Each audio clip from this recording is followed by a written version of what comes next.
Gusto nang lumabas sa ospital pero wala pang pambayad. May karapatan ba ang ospital na i-hold ang pasyente? Gandang katanungan po. May batas na po dito, ang RA 9439 o ang Law Prohibiting Hospital Detention. Bawal na pigilan ng ospital ang isang pasyente na lumabas dahil lang walang pambayad. Maaari lang nga magpapirma ng dokumento ang ospital upang maprotektahan ang kanilang karapatan na maningil at mabayaran. Pero hindi maaaring pigilan ang pasyente na lumabas.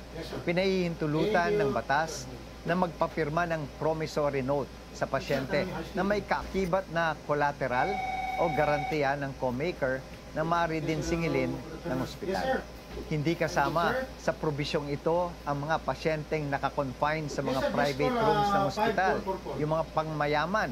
Ang batas na ito ay para sa mga may hirap na pasyente lamang at walang kakayahang pinansyal na magbayad. Maaring magbulta ng 20,000 hanggang 50,000 pesos at umakulong mula 1 hanggang 6 na buwan ang empleyado ng ospital dahil sa paglabag sa batas po.